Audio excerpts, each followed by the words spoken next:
नमस्ते, मी योगेश कुटे. लेट्सअप खबर बातमध्ये तुम्हा सर्वांचं पुन्हा एकदा स्वागत.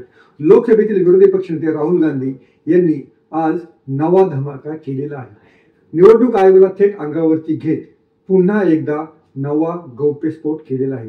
त्यांच्या म्हणण्यानुसार आलांड हा जो कर्नाटकमधला विधानसभा मतदारसंघ आहे, त्या मतदारसंघामध्ये काही ठिकाणी असं झालेलं आहे की तब्बल जवळपास 6,000 मतदारांची नावं वगळण्यात आलेली आहे.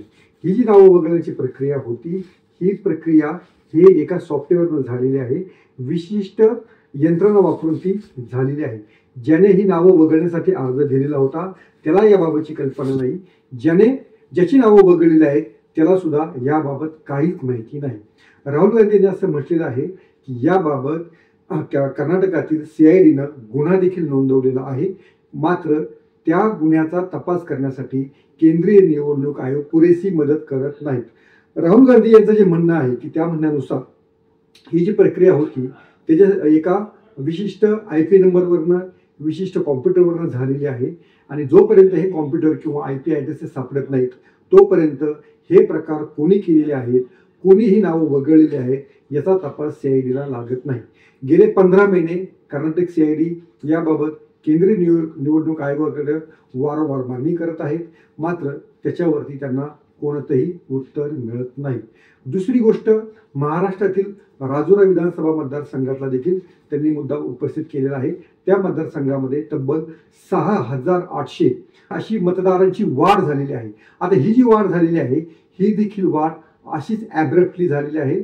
या वाढीमागे देखील असं सॉफ्टवेअर वापरलं गेलेलं आहे आणि जे राजुरामधले रहिवासी नव्हते, ज्यांचा त्या मतदारसंघाशी संबंध नव्हता, अशांची नावं मोठ्या प्रमाणामध्ये त्याच्यामध्ये मतदार यादीमध्ये जोडली गेल्यामुळेच त्या राजुरा मतदारसंघामध्ये भाजप उमेदवाराचा विजय झालेला होता, असा हा राहुल गांधी यांचा दावा आहे.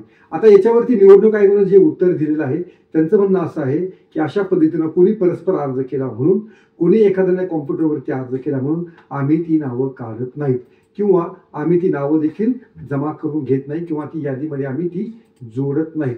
पण प्रत्यक्षामध्ये प्रक्रिया काय घडलेली आहे हे देखील आपल्याला पाहायला हवं.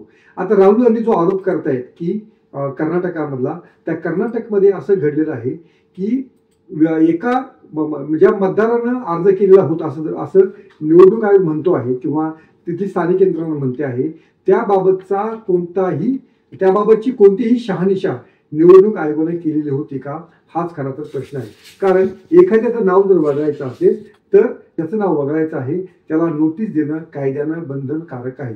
ही नोटीस दिली होती का, त्याच्या नावावरती कोणते आक्षेप घेण्यात आलेले होते, त्याच्या मृत्यूविषयी काही किंवा त्याच्या हयातीविषयी काही आक्षेप घेण्यात आलेले होते का, त्याचं स्थलांतराविषयी काही सांगण्यात आलेलं होतं का, ही जी सगळी आकडेवारी आहे किंवा ही जी सगळी माहिती आहे याची खातरजमा निवडणूक आयोगानं कशा पद्धतीने केलेली होती. मग ती खातरजमा केली होती तर त्या संबंधित मतदाराला ते खरोखरीच कळालं होतं का, असा आपल्या नावावरती आक्षेप घेण्यात आलेला आहे. आणि आक्षेप घेतल्यानंतर त्याबाबतची जी सुनावणी आहे ती तहसीलदारांकडे झाली होती का, किंवा तिथला जो उपजिल्हाधिकारी उपविभागीय अधिकारी आहे त्याला ती सुनावणी घेण्याचे अधिकार असतात, तशी सुनावणी झाली होती का. अशी जर 6,000 नावं अचानक वगळली गेली असेल एखाद्या मतदारसंघामध्ये, विधानसभा मतदारसंघासाठी ही संख्या तशी मोठी आहे.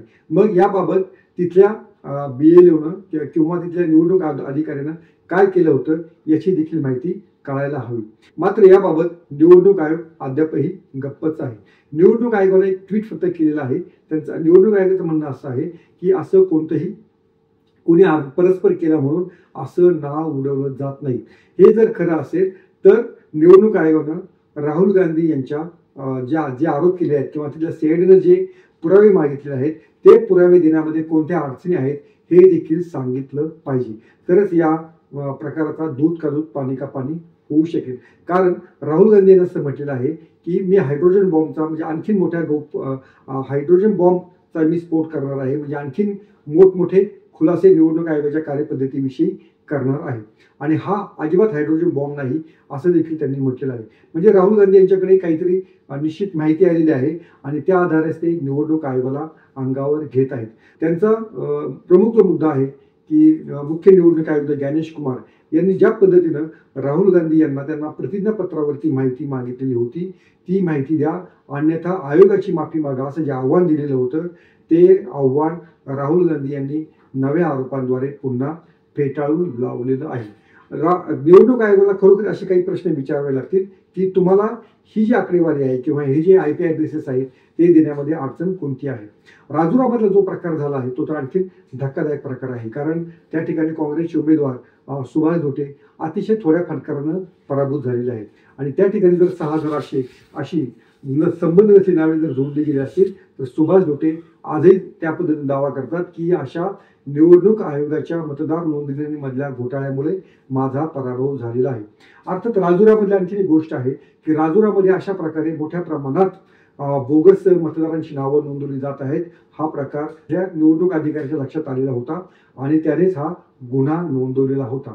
मात्र गुन्हा नोंदवून देखील 6,800 नावं अद्याप त्या मतदार यादीमध्ये मतदानाच्या दिवशीपर्यंत राहिलीच होती. तब्बल 11 ते 12,000 नावं अशा पद्धतीने घुसवण्यात आलेली होती. मात्र त्यातली निम्मी नावं तरी कमी करण्यामध्ये तिथल्या निवडणूक अधिकाऱ्याला यश आलेलं होतं, हे देखील तितकंच खरं आहे. मात्र उरलेली जी नावं आहेत ती नावं तशीच राहिली. आता जी नावं राजुरामधून डिलीट झालेली होती त्यांना नोटीस बजावण्यात आल्या होत्या अशी आपली माहिती तिथले सूत्र देत आहेत. मग उरलेल्या 6,800 नावांवरती कारवाई का झाली नाही असा देखील प्रश्न त्यामुळे उपस्थित होतो आहे. आता राजुऱ्यामधल्या पोलिसांचं देखील असं म्हणणं आहे की आम्ही ही जी माहिती आहे ही माहिती आम्ही निवडणूक आयोगाकडे मागितली आहे, मात्र ती आम्हाला मिळत नाही. महाराष्ट्रातल्या निवडणूक यंत्रणेने देखील याबाबत केंद्रीय निवडणूक आयोगाला विचारलेलं आहे की याबाबतची माहिती आम्हाला द्यायची आहे आणि तर ती तुम्ही आम्हाला द्या म्हणजे ती पोलिसांना पुढे तपास करता येईल. मात्र केंद्रीय निवडणूक आयोगाने असं म्हटलं आहे की अशी माहिती देता येणार नाही, अशी आपली पद्धत नाहीये आणि ही जर माहिती दिली तर यातनं आणखीन काहीतरी नवा घोळ होऊ शकतो. लोक आपापल्या पद्धतीने त्या माहितीचं विश्लेषण करतील, त्यामुळे ही माहिती देता येणार नाही अशी भूमिका केंद्रीय निवडणूक आयोगानं आतापर्यंत तरी घेतली आहे. पण आता स्पेसिफिकली 2 मतदारसंघांमध्ये गुन्हे दाखल झालेले आहेत ही वस्तुस्थिती आहे. आता अशा प्रकारचे गुन्हे इतर मतदारसंघात दाखल झालेले आहेत का हे आता अजून उघड व्हायचं आहे. मात्र ज्या ठिकाणी गुन्हे दाखल झालेले आहेत, ज्या ठिकाणी पोलीस आणि CID ही माहिती मागत आहे, ही माहिती देण्यामध्ये केंद्रीय निवडणूक आयोगाला नक्की अडचण काय आहे हा प्रश्न उभा राहतोच आहे. निवडणूक आयोगाबाबत जे काही आक्षेप घेतले जात आहेत की निवडणूक आयोग थेट माहिती देण्याऐवजी भाजपच्या नेत्यांच्या तोंडातनं निवडणूक आयोग आपलं उत्तर देतो, हा देखील भ्रम निवडणूक आयोगाने तातडीनं दूर केला पाहिजे. म्हणजे ही सगळी जबाबदारी ही आहे केंद्रीय निवडणूक आयोगाची आहे आणि त्यामुळंच जोपर्यंत निवडणूक आयोग खुलेपणानं याबाबतचं सगळं स्पष्टीकरण देत नाहीत तोपर्यंत राहुल गांधी असे आरोप वारंवार करत राहतील. निवडणूक आयोग असा दावा करत आहेत की अशा प्रकारचे घोळ मतदार यादीमध्ये होऊ शकतात. 4-4.5 लाख मतदारांची संख्या एका विधानसभा मतदारसंघामध्ये असते, त्यामुळे असे थोडेफार मतदार इकडे तिकडे होऊ शकतात. सर्वांनाच नोटीस देणं किंवा सर्वांचाच जबाब घेणं, सर्वांच्या उत्तरांची वाट पाहणं हे आम्हाला शक्य नसतं. आणि दुसरी गोष्ट अशी असते, या याद्या आम्ही विरोधी पक्षांना उपलब्ध करून देत असतो. या याद्यांबाबत विरोधी पक्षांना त्यावेळी आक्षेप घेण्याचा अधिकार असतो, मात्र ते आक्षेप घेत नाहीत आणि जर विजय आपल्या हातातून गेला किंवा पराभव जर स्वीकारावा लागला तरच अशा वेळी मग संबंधित पक्ष जागे होतात. हा देखील निवडणूक आयोगाचा महत्त्वाचा कळीचा मुद्दा आहे.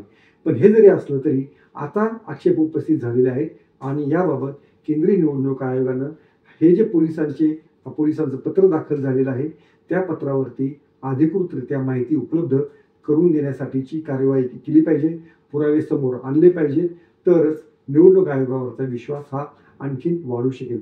तुम्हाला याबाबत काय वाटतं ते आवर्जून सांगा. पाहत राहा लेट्सअप मराठी.